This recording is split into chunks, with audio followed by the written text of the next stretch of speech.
जय गुरुदेव, सभी को प्रणाम। आज हम हमारे संविधान के रचयिता, एक ऐसे महान पुरुष जिनसे हम डॉक्टर भीमराव अंबेडकर के नाम से जानते हैं, जिन्होंने हमारे देश का संविधान प्रस्तुत किया था, उनके बारे में परम पूज्य गुरुदेव के विचार जानेंगे। परम पूज्य गुरुदेव गायत्री परिवार डॉक्टर भीमराव अंबेडकर का सम्मान करता है और उनके विचार और उनके जीवन से प्रेरणा लेता है।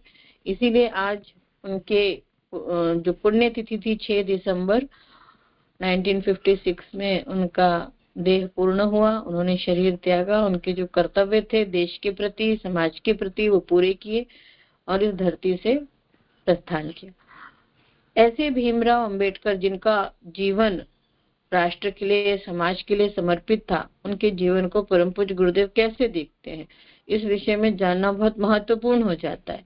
अगर हम देखें तो वैसे लोगों के लिए मसीहा के रूप में आप आए, जिन्हें हम पिछड़ा वर्ग, अनुसूचित जाति, अनुसूचित जनजाति बोलते हैं, उनके लिए, उनको ऊपर उठाने के लिए आपने बहुत बड़ा काम किया। सबसे बड़ी बात तो ये कि एक छोटी सी बात मुझे याद आती है इनके बारे में, अभी अभी हम लोग चर्चा कर रहे थे कि ये एक ऐसे वातावरण में पैदा हुए और वहां कक्षा 3 पास कर जाना ही अपने आप में बहुत बड़ी बात मानी जाती थी। घर परिवार के लोगों ने उन्हें बहुत बधाइयां दी, आस पड़ोस के लोगों ने उनके परिवार के वरिष्ठ परिजनों को बहुत बधाई दी कि तुम्हारा बेटा कक्षा 3 पास कर गया। धीरे धीरे जब उन्होंने कक्षा 5, कक्षा 10 पास कर ली, तो जब कक्षा 10 पास कर ली तो उनके टीचर ने उन्हें इनाम स्वरूप भगवान बुद्ध का साहित्य प्रस्तुत किया। तो डॉक्टर भीमराव अंबेडकर जी के जीवन में वो साहित्य जो उनको प्राप्त हुआ था, दो बातें यहाँ महत्वपूर्ण थी। एक तो उस साहित्य में जो प्रेरणा थी भगवान बुद्ध की, वो उनके जीवन में आई। दूसरी, उनके गुरु के द्वारा दिया गया मार्गदर्शन उनके जीवन को संवारा। तो ऐसे महान पुरुष के जीवन में कैसे इतने ऐसे परिस्थिति से, जहाँ की एजुकेशन कोई बहुत, हम लोग हमेशा पढ़ते हैं तो देखते हैं कि रॉयल फैमिलीज के लोग होते हैं, बड़े बड़े परिवारों से आए हुए लोग थे जिनके बारे में हमने जाना, जैसे गांधी जी हुए, जैसे श्री अरविंदो हुए, रविन्द्रनाथ टैगोर हुए, है ना। इनकी अगर पारिवारिक पृष्ठभूमि को अगर हम देखते हैं, पीछे जाके देखते हैं, तो क्या है, इनके जीवन में एक संपन्न परिवार, संपन्न एनवायरनमेंट है ना, जहां पर सब कुछ संतुष्ट है। भगवान बुद्ध का जीवन भी देखते हैं तो वो ऐसा कि राजाओं महाराजाओं का तुष्ट, संतुष्ट। यहाँ क्या है, यहाँ उल्टा है। इस बारे में समझना बहुत जरूरी है, और जब हम इनके जीवन को समझेंगे तो हम प्रकृति को देख सकेंगे। आज मैं साइकोलॉजी को पढ़ रही हूँ तो मुझे समझ में आ रहा है कि भारतीय संस्कृति बहुत परिपक्व संस्कृति है। इसने मन के विज्ञान को बहुत गहराई से समझा है और बहुत ही गहरे स्तर पर इसने शोध किया है, और उन शोधों के आधार पर इतना कुछ दिया है। तो हम समझ पाएंगे, हम जब व्यापक देखते हैं ना, देखो व्यापक देखना मतलब पूरे समग्रता को देखना, कि एक समय की समग्रता और एक स्थान की समग्रता। समझ में आ रहा है? स्थान की समग्रता मतलब पूरी धरती के अलग अलग स्थानों में रहने वाले लोगों को, उनको स्टडी करना। दूसरा होता है कि अलग अलग समय में पूरी धरती के लोगों को स्टडी करना। आज के परिप्रेक्ष्य में भारत क्या है, आज के परिप्रेक्ष्य में विदेश क्या है। अगर हम पूरी सृष्टि को समझें तो पूरी धरती में इस समय एक विशेष जैसे मिलाने का काम चल रहा है, पूरा कंप्लीटनेस का काम। कैसे कि आप देखो ग्लोबलाइजेशन हो रहा है, आप देखो इंटरनेट की सुविधा ने पूरे दुनिया को एक कर दिया है ना। तो ये समझ में आता है कि हाँ, अभी इस समय सृष्टि में क्या चल रहा है। तो पहले कैसी थी सृष्टि, पहले क्या होता था।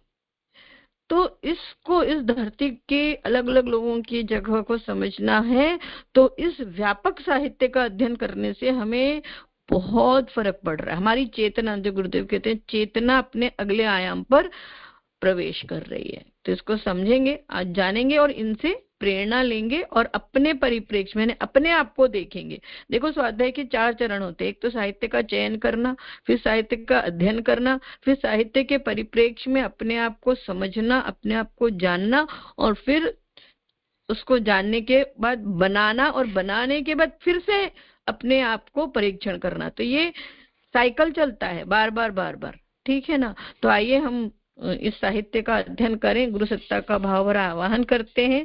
परम पूज्य गुरुदेव, परम वंदनीय माता जी माँ गायत्री की दिव्य उपस्थिति में हम भीमराव अंबेडकर जी के जीवन को जानने समझने का प्रयास करेंगे और उससे अपने आप को बनाने का प्रयास करेंगे। प्रणाम सभी को। जय गुरुदेव।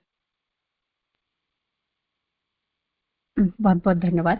आइए आज का स्वाध्याय का शुभारंभ हो। इससे पूर्व गुरु सत्ता के दिव्य संरक्षण में हम दिव्य शक्ति धाराओं का आवाहन करते हैं। सभी भाव बनाइएगा। ओम गुरुर्ब्रह्मा गुरुर्विष्णु गुरुरेव महेश्वरः गुरुरेव परब्रह्मा तस्मै श्री गुरुवे नमः। अखण्डमण्डलाकारं व्याप्तं येन चराचरं तत्पदं दर्शितं येन तस्मै श्रीगुरुवे नमः। मातृवत् लालित्री च पितृवत् मार्गदर्शिका नमोस्तु गुरुसत्तायै श्रद्धा प्रज्ञायुता चया। ओम श्री गुरुवे नमः। आवाहयामि स्थापयामि ध्यायामि। ओम आयातु वरदे देवी त्रयक्षरे ब्रह्मवादिनी गायत्री छन्दसां मातः ब्रह्मयोने नमोऽस्तुते। ओम श्री गायत्र्यै नमः। आवाहयामि स्थापयामि ध्यायामि।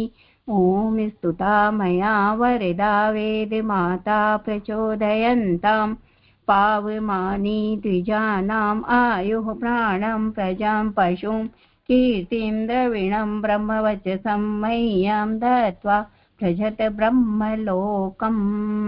आवाहित दिव्य शक्तियों को नमस्कार करेंगे। ओम नमोस्तवनन्ताय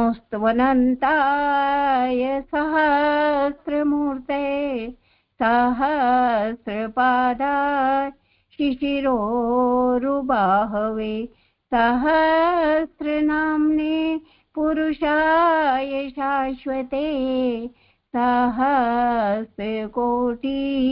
युगधारिणे नमः। सहस्रकोटि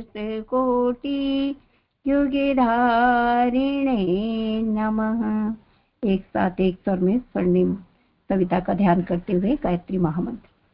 ओम भूर्भुवः स्वः तत्सवितुर्वरेण्यं भर्गो देवस्य धीमहि धियो यो नः प्रचोदयात्। आइए, आज डॉक्टर भीमराव अंबेडकर जी की पुण्यतिथि है, तो उनके जीवन दर्शन को जानेंगे परम पूज्य गुरुदेव के दृष्टिकोण से। महावांग्मय हमारा महापुरुषों के अविस्मरणीय जीवन प्रसंग भाग 1, एक महान भारतीय डॉक्टर अंबेडकर।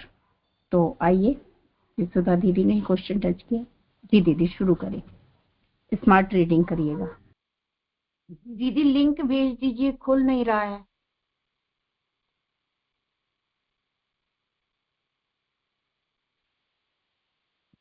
दीदी लिंक भेज दीजिए, खुल नहीं रहा है।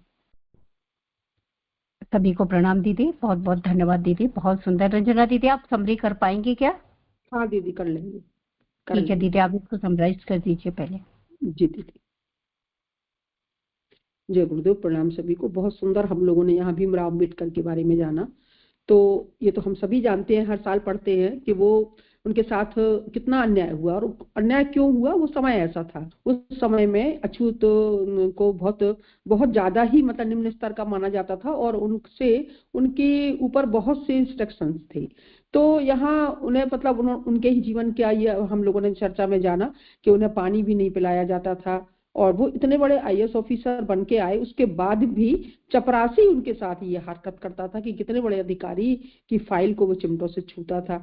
तो ये मतलब उस समय की ये कहना चाहिए समय था वो ऐसा कि जब हमारे हिंदू धर्म में ये एक बहुत गलत बात जो है वो घुसी पड़ी थी। तो ये जो है वकालत इन्होंने पास की, इंग्लैंड गए, अमेरिका गए और वहां से इन्होंने शिक्षा ग्रहण की। अर्थशास्त्र के भी ये प्रकांड विद्वान थे और इसके बाद भी हमारे देश में वो वापस लौटे। क्यों? क्योंकि उन्हें अपने देश से, अपनी संस्कृति से प्रेम था। वो चाहते तो वहां भी रह सकते थे। तो ये एक सच्चे समाज सुधारक और लेखक के रूप में भी हम इन्हें याद करते हैं, क्योंकि भारत का संविधान के ये निर्माता हैं और उन्होंने भारत के संविधान को रचा। इनका चूंकि एक अछूत परिवार में, महार सैनिक परिवार में इनका जन्म हुआ था, इसकी वजह से इन्होंने शारीरिक और मानसिक बहुत यंत्रणा भोगी, क्योंकि ये उस टाइम का समय था, उस समय ऐसा रिवाज था कि इस वर्ग के लोगों को भोगना ही पड़ती थी। आज ये चीज नहीं है, अब तो अछूतों की बात नहीं रहती है और हर जनों को काफी सम्मान मिल पा रहा है, समानता का व्यवहार अब चल रहा है। स्कूल में भी उनको पानी नहीं, चूंकि वो पानी छू नहीं सकते थे इसलिए वो पानी नहीं पी सकते थे, उनको चपरासी छूना नहीं देता था, तो वो क्या करते थे, बिना पानी के रहते थे, स्वाभिमानी थे। पर वो बार बार उनको मन में ये था कि समानता का अधिकार होना चाहिए, भाई अन्य बालकों से वो अलग कैसे, एक छोटा सा बालक, उसके मन में तो ये भाव नहीं आ सकता। तो यहाँ हर व्यक्ति समान है, मनुष्य के रूप में जन्मे हैं तो हर व्यक्ति समान है, ये भाव उनके मन में आता था कि उनको अपमानित क्यों किया जाता है। तो ये जो ज्यों ज्यों उनका अपमान हुआ त्यों तो उनके मन में ये बात बढ़ती चली गई कि उन्हें जो है एक दिन इस स्तर पर उठ के आना है कि वो समानता का अधिकार प्राप्त कर पाए। कुछ लोग होते हैं अपमान से वो कहना चाहिए हार जाते हैं या दुखी हो जाते हैं या डिप्रेशन में चले जाते हैं, पर उनके लिए वो प्रेरणा बन गई। जितना उनका अपमान किया गया उतना ही जो है उनका संकल्प और भी कठोर होता चला गया। फिर उन्होंने अपनी शैक्षणिक योग्यता बढ़ाई और जितने भी सवर्ण विद्यार्थी थे उन सब से वो आगे रहे, हमेशा वो अपनी क्लास में भी आगे रहे। और भारत की शिक्षा समाप्त करके फिर वो अपना विदेश चले गए। वहां भी वो लाइब्रेरी में बैठते थे, घंटों बैठते थे, पढ़ते थे।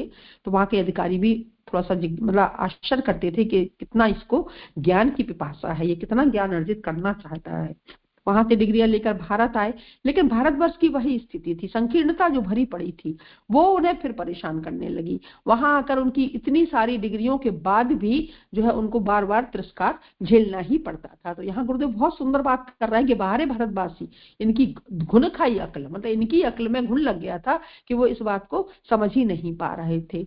इसके बाद जब बहुत ज्यादा उनके साथ ऐसी घटनाएं घटी, उनको मकान नहीं मिला रहने के लिए, उनको जो है वो तांगा वाला उतार देता था बीच में, तो ऐसी स्थिति में फिर उन्होंने छठे साठ की नीति अपनाई और उन्होंने अपने सारे जो है हरिजनों को इकट्ठा किया और उनको ये प्रेरणा दी कि हमें अपने मानवीय अधिकार को प्राप्त करना है। भाई मनुष्य है तो मनुष्यता का जो अधिकार है, मानवीय मनुष्य को जो अधिकार मिले हैं वो हम सबको समान मिलना चाहिए। इस बात की उन्होंने वहां प्रेरणा दी और सारे निम्न वर्ग जो है वो उनके साथ संगठित हो गए। तो यहाँ संगठन की बात आती है कि संगठित किए उन्होंने अपनी जाति के नीचे, जो जिनको नीच माना जाता था, जिनका पग पग पर अपमान होता था, ऐसे लोगों का उन्होंने एक बड़ा विशाल संगठन बनाया।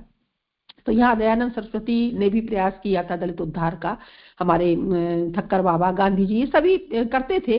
पर जो है जो अग्नि संघर्ष की जलाई वो फिर अम्बेडकर ही थे उसमें, क्योंकि वो स्वयं भी अछूत थे।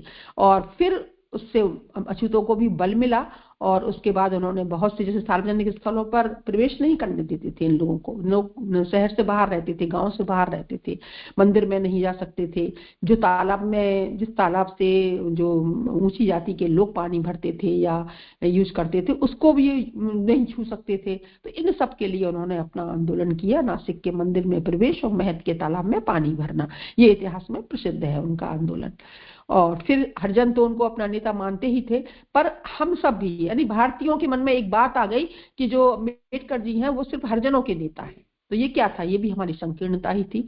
उनका जो विराट व्यक्तित्व था उस पर भारतवासियों को गर्व करना चाहिए था, पर उन्होंने नहीं किया, जबकि विदेशी लोग उनकी मुक्त कंठ से प्रशंसा करते थे। हाँ, ये बात सच है कि उन्होंने जो जातिवादिता के जो हिंदू ग्रंथ थे जिनमें जाति का समर्थन था, किया गया था, ऐसे ग्रंथों को उन्होंने जला दिया। ये उन पर आरोप लगता है कि उन्होंने हिंदुओं के ग्रंथों को जलाया उन्होंने, लेकिन उसका कारण क्या था? गुरुदेव यहाँ बहुत अच्छे से स्पष्ट कर रहे हैं कि कारण क्या था, क्यों किया उन्होंने ऐसा। पहले तो उन्होंने प्रयास किया अपना समानता का अधिकार पाने के लिए, लेकिन जब नहीं मिला, जब कदम कदम पर उनको अपमानित किया गया, तो वो क्या करता, आखिर फिर उन्होंने ये कदम भी उठाया कि जो जैसा करेगा उसके साथ वैसा ही व्यवहार किया जाएगा। उनको ये बात बहुत अच्छे से समझ में आती थी कि जब मैं इतना पढ़ा लिखा हूँ, मेरे पास इतनी डिग्रियां हैं, इतनी ऊंची पोस्ट पर काम कर रहा हूँ, उसके बाद जब मेरे साथ ऐसा व्यवहार किया जा रहा है, तो जो साधारण अछूत है, जो अनपढ़ है, उनके साथ कौन सा व्यवहार किया जाता होगा। तो इस बात को लेकर उनके अंदर ये क्रांति उनके अंदर पैदा होती चली गई, और इन्हीं मान्यताओं की उन्होंने आलोचना की कि हरिजन जो है वो हिंदुओं से यदि बराबर के स्थान पर नहीं बैठ सकते तो उनको अलग बना कर दिया जाए, उनकी एक अलग जो हिंदुओं से पृथक कर दिया जाए। तो ये बात क्यों थी, क्या था उनका ये कदम? इसीलिए था कि भाई हिंदू जागे, उनकी समझ में आए, पर उनकी समझ में फिर भी नहीं आया।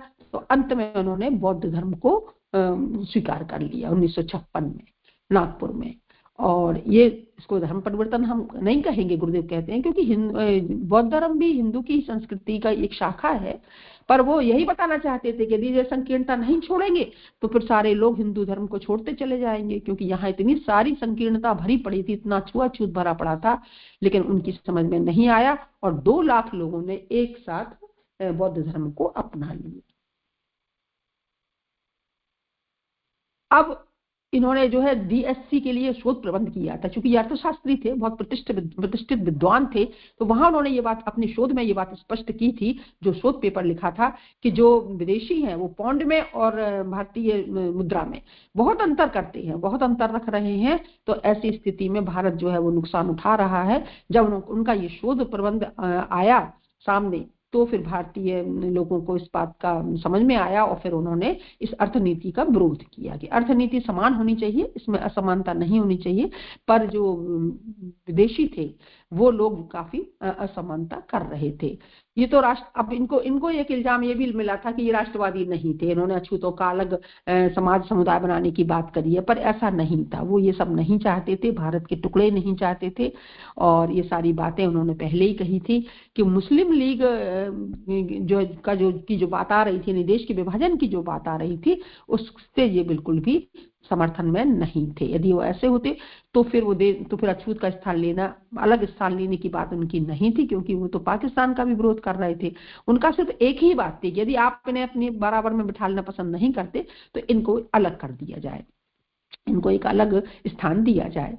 तो ऐसे समय में वो संविधान के समिति के अध्यक्ष भी बने। और वो क्यों बने थे समिति के अध्यक्ष? वो अपनी योग्यता के कारण बने थे, क्योंकि उन जैसा विधिवेत्ता यानी वकील जिसको कहें या कानून को जानने वाला कहें, तो भारत में उस समय न कोई था, और गुरुदेव लिखते हैं कि न कोई आज है। माने उनके मुकाबले किसी की कानून में इतनी बड़ी पकड़ नहीं थी। वो विधि मंत्री बने, प्रथम विधि मंत्री बने भारत के, और फिर उनने हिंदू कोड बिल में 1-2 धाराएं पास करी और कुछ परिवर्तन किए, पुरानी बातों को निकाला और हिंदुओं को एक प्रगतिशील मार्ग पर लाकर खड़ा किया। यानी जो आडंबर थे, जो छुआछूत की बातें थी, जो कहना चाहिए कि हम पुरानी रीति रिवाजों में फंसे पड़े थे हिंदू, उसको उन्होंने खत्म किया और प्रगतिशीलता के मार्ग पर लाकर खड़ा किया। नारी को समानता का वैधानिक अधिकार दिलाया। यानी पहले स्त्री को कानून में कोई अधिकार नहीं था, तो उस अधिकार को लाने वाले ये जो है भीमराव अंबेडकर जी ही थे। और ये बहुत अच्छे लेखक भी थे। इन्होंने अर्थशास्त्र में, राजनीति, अछूतोद्धार, कानून तथा सामयिक संदर्भों पर बहुत सुंदर पुस्तकें लिखी हैं। तो इस तरीके से उनकी विद्वता सभी जानते हैं। और 5 दिसंबर 1956 में वो महाप्रयाण कर गए। तो उनका जो व्यक्तित्व है, गुरुदेव कह रहे हैं कि सामान्य जन के लिए कम प्रेरक नहीं है, ये बहुत प्रेरणा वाला जो है वो व्यक्तित्व था उनका। क्योंकि जिस स्थिति में एक साधारण सा बालक कदम कदम पर तिरस्कृत हुआ, उसके बाद भी उनने हार नहीं मानी और वो जो है अपनी व्यक्तित्व को ऊंचाइयों पर छूते चले गए। तो ये समाज सुधारक, दलित बंधु के रूप में तो जाने ही जाते हैं। इसके साथ साथ भारतीय संस्कृति और भारत देश के बहुत बड़े सपूत के रूप में स्मरण किए जाते हैं। तो यहाँ भारतीय संस्कृति के प्रति उनकी जो देन है वो कम नहीं है। हम उनको ये ना समझें कि वो खाली अछूतों का उद्धार करने वाले थे या अछूतों के ही वो नेता थे। जैसा कि हमारे यहाँ की मानसिकता में ये बात भर गई थी कि जो अंबेडकर जी हैं वो सिर्फ अछूतों के लिए ही लड़ रहे हैं। अछूतों के लिए लड़ने का उनका मुख्य कारण यही था कि जब इस समाज को, यानी अछूतों के समाज को सम्मान नहीं दिया जा रहा। सम्मान छोड़िए, इनको बराबरी का हक नहीं था, ये पानी नहीं पी सकते थे, इनका छुआ कोई नहीं, इनको ये किसी चीज को छू नहीं सकते थे, ये मंदिर में नहीं जा सकते थे। ये बहुत बड़ी बात थी कि मंदिर तो भगवान का मंदिर है और भगवान के बनाए हर इंसान है, तो मंदिर में जाने की रोक टोक कैसे। तो ये सारा आडंबर जो फैला पड़ा था, उसकी वजह से इन्होंने ये आंदोलन किया और अछूतों को एक स्थान लाकर दिया। और सबसे बड़ी बात, हमारे संविधान को जो उन्होंने रचा है, भारतीय संविधान को, उसके रचयिता, उसके प्रेरण स्रोत और महिलाओं को जो कानून का जो अधिकार मिला है, उसके लिए भी सशक्त नमन अम्बेडकर जी को, वही इनका नाम जाना जाता है। जय गुरुदेव, प्रणाम सभी को। आगे विचारों का क्रम। बहुत बहुत धन्यवाद दीदी। बहुत ही सुंदर हमने डॉक्टर भीमराव अंबेडकर जी के बारे में जाना। प्रतिभा दीदी, आगे विचारों का क्रम ले लीजिए, विचार देते हुए। जी दीदी, बहुत ही अद्भुत कि गुरुदेव के माध्यम से हम सही सही जान पाते हैं किसी महापुरुष के चरित्र को। और आज के समय में भी बहुत आवश्यकता है, क्योंकि आज भी कोई परिस्थिति ये नहीं है, और उनको सही रूप में जानना और ईश्वरीय चेतना जो है महापुरुष के रूप में हर युग में अवतरित हुई, उस समय में जैसी जो परिस्थिति रही है, तो इनके आदर्शों को आज भी हमें जन जन तक समझने की आवश्यकता है। और यही क्रांति चली कि हमारे गुरुदेव ने तो गायत्री मंत्र सबको दे दिया, लेकिन अभी भी सब तक पहुंच नहीं पाया। और अभी भी समाज में बहुत सारे ऐसे लोग हैं जो इस फूट डालने वाली नीति पर करते हैं। तो हमें हमारे इनके प्रति श्रद्धांजलि होगी कि हम गुरुदेव के जो विचार हैं उन तक जन जन तक पहुंचाएं, ताकि लोगों को अधिकार तो दे दिया पर उन्हें पता कहाँ है। तो यही इन महापुरुष के लिए हमारी श्रद्धांजलि होगी। आइए इन्हीं भावों के साथ विचारों के क्रम में आप सभी लोग अपने भाव व्यक्त करें। विचारों के लिए क्वेश्चन टच करिए। जी सुधा सिंह दीदी, आप अपने विचार दें। जय गुरुदेव, सभी को प्रणाम। आज हम लोग जो अंबेडकर जी के बारे में पढ़ रहे हैं, जो वाकई में संविधान के निर्माता और हरिजन के प्रमुख नेता कहे जाते हैं, तो गुरुदेव जो एक बात कहते हैं ना कि अपना मूल्य समझो और विश्वास करो कि तुम सबसे महत्वपूर्ण व्यक्ति हो, तो इनके अंदर ये गुण हम देखते हैं कि ये मतलब केवल एक छोटी जात में, दलित जात में पैदा होने के कारण अभी हम लोगों ने जाना कि किस तरह से इनके साथ व्यवहार किया जाता, तो बचपन से उन्हें लगता था कि इस तरह से क्यों हो रहा है, हमें तो समानता का अधिकार मिलना चाहिए, हम सब तो एक ही हैं, और दूसरे बच्चों को अपने बराबर ही समझते थे। तो जो कहते हैं ना, गुरुदेव कहते हैं कि अगर आप कोई लक्ष्य को निर्धारित करते हैं तो आपको आपके अंदर वो योग्यता होनी चाहिए। आपने योजना बनाई, आपने लक्ष्य बनाई, तो योग्यता, तो उसके लिए उन्होंने क्या किया, सारे सवर्ण जो बच्चे थे उन सबसे आगे वो निकल गए और इतना पढ़ने में अच्छे थे। और बाहर जाकर के इन्होंने कैम्ब्रिज यूनिवर्सिटी से, उस्मानिया से, कोलंबिया से बड़ी बड़ी डिग्रियां, पीएचडी, डीसीएस और डीलिट, इस तरह के इन्होंने, और एलएलडी, ये सारी उन्होंने उपाधियां प्राप्त की। लेकिन इतनी बड़ी बड़ी उपाधि प्राप्त होने के बाद उनके अंदर जो ये लगा कि नहीं, इसके प्रति हमें आह्वान, मतलब आवाज उठानी चाहिए जो गलत काम हो रहा है। क्योंकि गुरुदेव कहते हैं अगर गलत कार्य हो रहा है, अन्याय सहना भी पाप है और न्याय करना भी पाप है, तो अगर अन्याय हो रहा है तो उसके लिए हमें आवाज उठानी चाहिए। और फिर उन्होंने सारे दलित लोगों को, उन्होंने सोचा जब मैं इतना पढ़ा लिखा होकर के इतनी बड़ी बड़ी डिग्री हासिल करने के बाद मेरे साथ ऐसा व्यवहार हो रहा है, तो अन्य लोगों के साथ क्या होगा।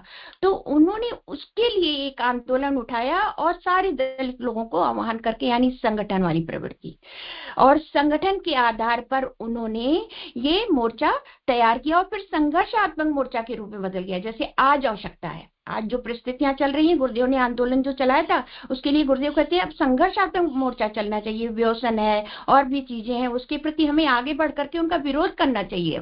अब बताने की बात, इसी तरीके से हमने ये देखा कि शांति कुंज में जगह जगह लिखा हुआ है राष्ट्रीय जागे हम पुरोहिता।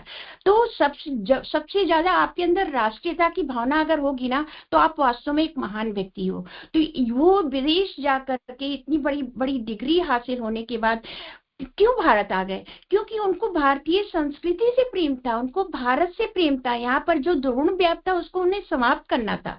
और किस तरह से, किस आधार पर वो उन्होंने अपना वो स्थान बनाया और सिविल सर्विस परीक्षा में आए। और गुरुदेव ने एक बात और कही कि जो चिंतन चरित्र, आप कितने भी आगे बढ़ जाओ, कितनी भी विद्वता आपके पास हो जाए, मतलब उनका जो दादर में मकान था वो 35,000 पुस्तकों का, 35,000 पुस्तकों का भंडार था, इतना ज्यादा उनको ज्ञान था। लेकिन इतना पांडित्य होने के बाद, इतनी विद्वता होने के बाद उनके अंदर बहुत शालीनता थी और उन्होंने नारी जाति के लिए बहुत काम किया। और उस समय जो लंदन यूनिवर्सिटी से इन्होंने जो डिग्री प्राप्त की थी, तो उसके आधार पर उन्होंने देखा कि जो हमारे भारत का रुपया है और जो ये पौंड है, उसमें विदेशी शासक कितना ज्यादा अंतर रखे थे। आज भी अंतर है, लेकिन उस समय तो इससे नुकसान हो रहा था, तो उसके प्रति भी उन्होंने आवाज उठाई। और फिर जब उन्होंने, ये कहा जाता है कि उन्होंने अरे दलितों का अलग वो बनाया, नहीं, वो बिल्कुल बंटवारा चाहते ही नहीं थे। उन्होंने तो पहले ही से कह दिया कि अगर इस तरह से बर्ताव होगा, जो मुस्लिम लोगों का, मुस्लिम लीग की ये मांग थी कि पाकिस्तान बनाना चाहते थे, तो उन्होंने बता दिया था कि ऐसा नहीं होना चाहिए। अगर समानता का व्यवहार किया जाएगा तो ये स्थिति नहीं आने पाएगी। लेकिन फिर भी हुआ। फिर उन्होंने जो हिंदुओं को, जरूर वो हिंदू से बौद्ध धर्म में परिवर्तित हुए थे, लेकिन उन्होंने विधि शास्त्र के इतने बड़े वो होने के बाद उन्होंने क्या किया कि जो उनका पुरातन पंथ था, उसमें उन्होंने एक हिंदू कोड का 1-2 बिल धाराएं ऐसी निकाली, जिसके आधार पर उन्होंने हिंदुओं को कहा कि ये हिंदू एक प्रमुख वर्ग है। और इस तरह से हमने देखा कि उन्होंने बहुत काम किया। एक बच्चा जिसको इस तरह से अपमानित किया गया था, उसने किस तरह से अपने लोगों को वो अधिकार प्रदान किया। और जो भारतीय संविधान में हमारा अधिकार और कर्तव्य है, उसमें एक अधिकार यही है कि समानता का अधिकार।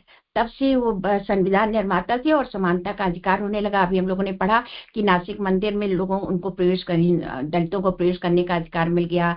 और वो कौन सा तालाब था उसका, क्योंकि जो जो अधिकार उनसे जिन में उन्हें उनके साथ छुआछूत के कारण उनको नीचा दिखाने का कोशिश किया गया था, वो इतने महान व्यक्ति कि उन्होंने सबको समान अधिकार दिलाया। यद्यपि गांधी जी, ठक्कर बाबा और दयानंद जी ने भी इसके लिए प्रयास किया, लेकिन जो आप उन्होंने जलाया वो किसी ने, वो बहुत ही इसलिए आदरणीय, बहुत ही महान व्यक्तियों में से माने जाते हैं। और उनकी विद्वता, गुरुदेव कहते हैं, इतना बड़ा अर्थशास्त्री, इतना मतलब विधि शास्त्री, इतना पढ़ा लिखा अभी तक उस समय तो कोई नहीं था और आज भी नहीं है।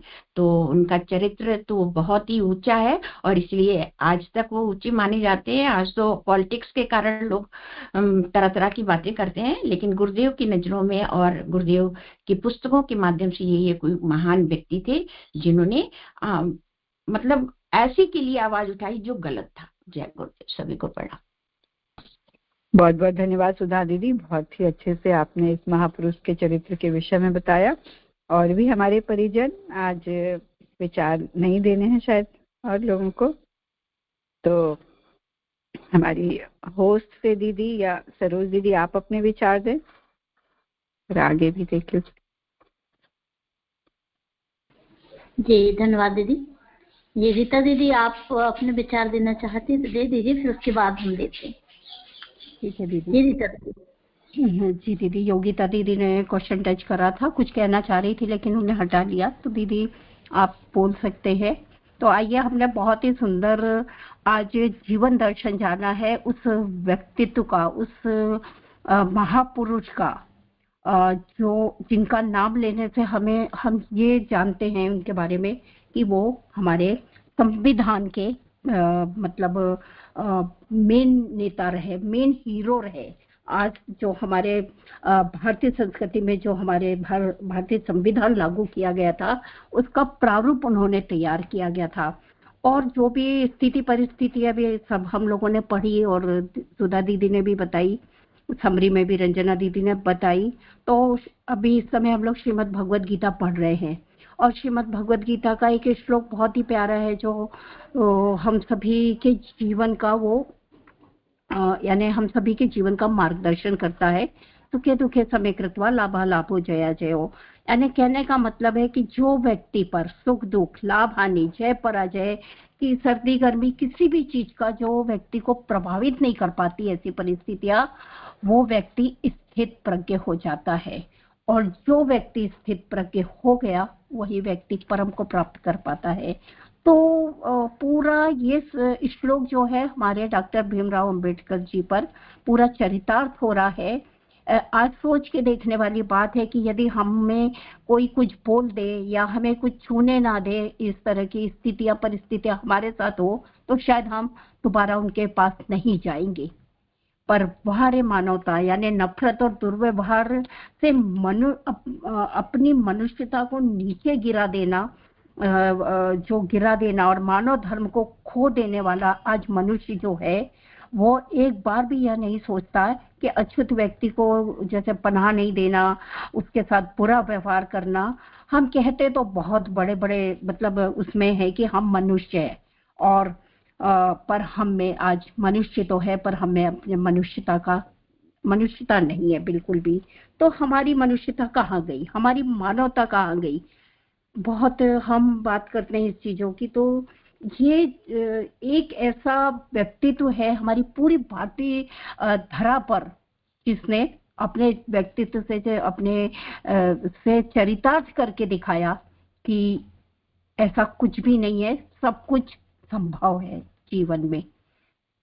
तो भारत रत्न की उपाधि से उन्हें सम्मानित किया गया है। हम सभी को ये बात पता है कि उन्हें भारत रत्न की उपाधि से सम्मानित किया गया था। और जो संविधान का जो प्रारूप तैयार किया गया था, जो संविधान की जो टीम थी उसमें जो प्रारूप में एक से एक विद्वान थे और वो प्रारूप जब तैयार हुआ था तो इन्हीं के द्वारा, भीमराव अंबेडकर जी के ही द्वारा प्रारूप तैयार किया गया। और 26 नवंबर 1949 को संविधान की सभा में इसे पारित किया गया और 26 जनवरी 1950 को यह हमारे भारतीय संविधान को हमारे देश में लागू किया।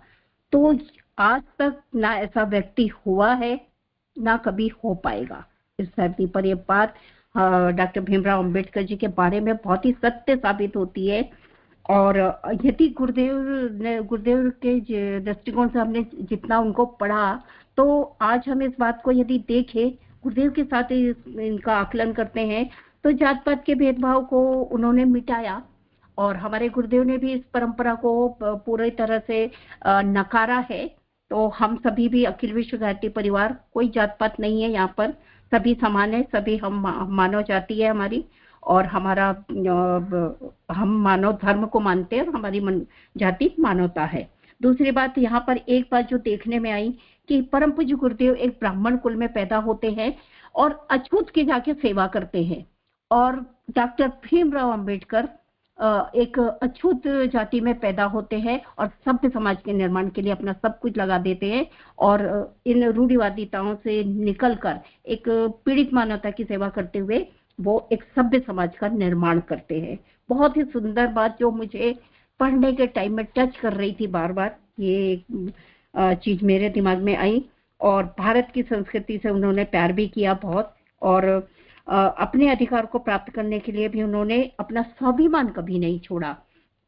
आज उन्होंने जो डिग्रियां प्राप्त करी, एक अछूत बालक, सोच के देखिए कि यदि हमें एडमिशन ना मिले किसी कॉलेज में, स्कूल में, किसी भी वजह से, तो हमारा क्रोध कितना भड़क जाता है या किस तरह की स्थितियां हमारे साथ घटित होती है, हम डिप्रेशन में आ जाते हैं।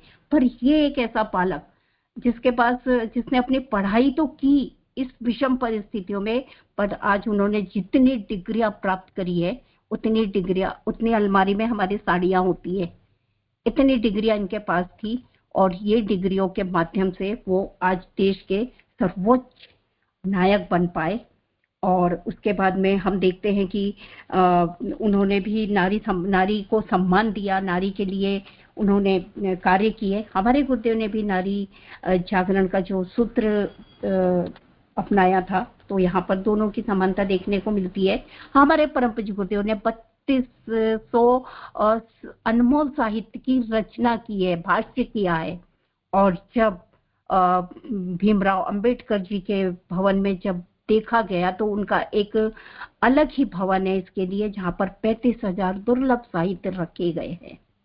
एक ने उस भाष्य को रचा है और एक ने भाष्य का संकलन किया है। कितनी बड़ी बात है यहाँ पे। तो ऐसी छोटी छोटी जो सूत्र निकल के आते हैं, राष्ट्र का निर्माण करना, स्वस्थ समाज का निर्माण करना, युग निर्माण के द्वारा धरती पर स्वर्ग और अवतरण में मानव में देवत का उदय, धरती पर स्वर्ग का अवतरण। परम पूज्य गुरुदेव ने इस सूत्र को लेकर अपना यात्रा की, गायत्री परिवार को खड़ा करा और यही सूत्र डॉक्टर भीमराव अंबेडकर जी के जीवन में भी हमको देखने के लिए मिलता है। तो किस तरह से ये स्पिरिचुअल लाइफ जो हमारी है, जो मैंने अभी बात की कि किसी भी परिस्थिति में, विपरीत परिस्थिति में, जब हम पर किसी भी प्रतिकूल परिस्थिति का असर ना हो, तो यही है हमारी स्पिरिचुअल लाइफ जिसको हम जी रहे हैं, जिसमें हम आगे बढ़ रहे हैं। तो हम भी सब उस जगह पे पहुंचे कि जब हम प्रतिकूल परिस्थिति से कभी भी विचलित ना हो, तो वास्तव में हम परमात्मा तक पहुंच सकते हैं, परम को प्राप्त करते हैं। आगे सरोज दीदी ले लीजिए। जी रीता दीदी, बहुत सुंदर, सारा ही कुछ आपने आज यहाँ पर बता दिया। बस एक बात मुझे भी टच करी है, वही बात कि जिस बच्चे को बचपन से इतना अपमान सहना पड़ा, बचपन से ही उसके परिवार को बहुत ही अपमानित किया गया, उस बच्चे के मन में कितनी लगन आई, कितना, मतलब एक तरह के आज के समय में हूँ तो आदमी विरोध में खड़ा हो जाए कि नहीं, लेकिन उन्होंने सहन करते हुए अपनी योग्यता विकसित की, अपने को आगे बढ़ाते हुए और देश के सर्वोच्च नायक बने। बहुत सुंदर अंबेडकर जी के बारे में जीवन का ये बात हम लोगों को भी प्रेरणा देता है कि छोटी छोटी बातों में हम अपने मन से अपने देश, एशिया देश के विचारों को निकाल करके एक सहयोग, सहकार का भाव रखें। यही बात बहुत ही सुंदर रही। आइए सत्संकल्प पाठ के लिए जी अनुपमा दीदी क्वेश्चन टच कर लीजिए और परिजन आ जाए आहुतियों के क्रम के लिए। जी अनुपमा दीदी, जी आप आज का सत्संकल्प पाठ लीजिए और भी परिजन आ जाए आहुतियों के क्रम के लिए। जी अनुपमा दीदी शुरू कर। सभी को प्रणाम। बहुत अच्छा लगा आज हम लोग ने जो भीमराव अंबेडकर जी की पर पढ़ा सुना, सभी दीदी ने बहुत अच्छे से स्पष्ट किया। गुरुदेव भी बहुत छोटी छोटी बातों को जो कि लोग हम लोग नजरअंदाज कर देते हैं, जब अपने साथ साथ महापुरुषों के बारे में भी इतना बारीकी से अध्ययन और हम लोग के सामने प्रस्तुत किए हैं कि वो सब जल्दी हम लोग पढ़ नहीं पाते हैं, पर स्वाध्याय के माध्यम से बहुत कुछ जानने समझने को मिल जाता है। ये हम लोग के लिए सौभाग्य है। चलिए आज हम लोग सत्संकल्प पढ़ेंगे, दोहराएंगे, मनन चिंतन करेंगे। आज का सत्संकल्प का आज चौथा पॉइंट है, जिसमें गुरुदेव बताते हैं कि इंद्रिय संयम, अर्थ संयम, समय संयम और विचार संयम का सतत अभ्यास करेंगे। इसमें जो हम लोगों को विचलित करने वाली चीजें हैं, जैसे इंद्रियों के कारण हम लोग विचलित हो जाते हैं, अपना खान पान या संयम खराब कर देते हैं, तो उसको इंद्रिय को संयमित रखना है। अर्थ संयम मतलब धन से संबंधित धन का सदुपयोग करेंगे, उसका दुरुपयोग नहीं करेंगे। समय संयम मतलब समय का सही सदुपयोग करेंगे, उसको अच्छे कामों में, जैसे स्वाध्याय कर रहे हैं या किसी को परोपकार के काम में इस तरह से समय को लगाएंगे, समय व्यर्थ न बिताएंगे।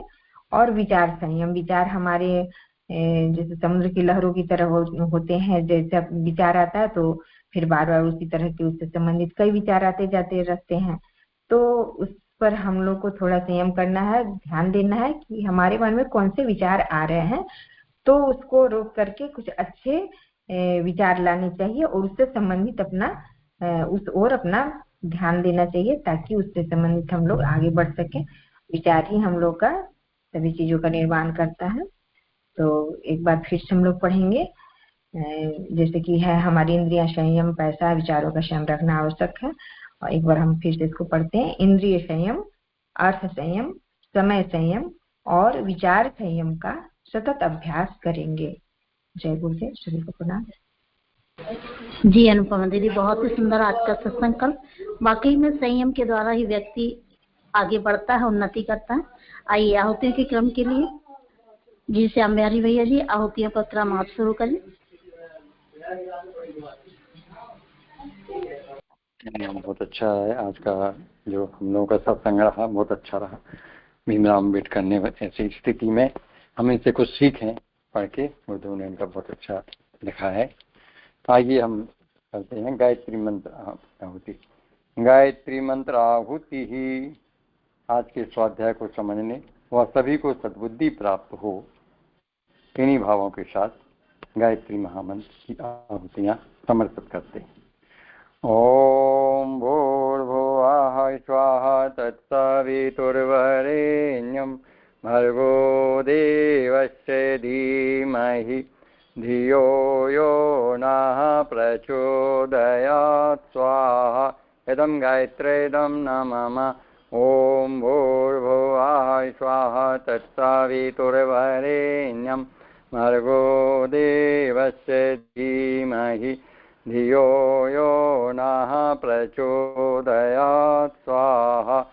इदं गायत्रीदं नमः। ओम भूर्भुवः स्वाहा तत्सवितुर्वरेण्यं भर्गो देवस्य धीमहि धियो यो नः प्रचोदयात् स्वाहा। इदं गायत्रीदं नमः। महामृत्युंजय मंत्राहुति। जन्मदिन पर मंगलमय जीवन के लिए, विवाह दिवस पर दाम्पत्य सुखी जीवन के लिए और अस्वस्थ प्रजनों के शीघ्र स्वास्थ्य लाभ के लिए महाकाल से प्रार्थना करते हुए महामृत्युंजय मंत्र की आहुतियां समर्पित करते हैं। ओम त्र्यंबकं यजामहे सुगंधिं पुष्टिवर्धनम् उर्वारुकमिव वन्दनान् मृत्योर्मुक्षीयमामृता स्वाहा। इदं महामृत्युंजयाय इदं नमः। ओम त्र्यंबकं यजामहे सुगंधिं पुष्टिवर्धनम् उर्वारुकमिव वन्दनान् मृत्योर्मुक्षीयमामृता स्वाहा। इदं महामृत्युंजयाय इदं नमः। ओम त्र्यंबकं यजामहे सुगंधिं पुष्टिवर्धनम् उर्वारुकमिव वन्दनान् मृत्योर्मुक्षीयमामृता स्वाहा। इदं महामृत्युंजयाय इदं नमः।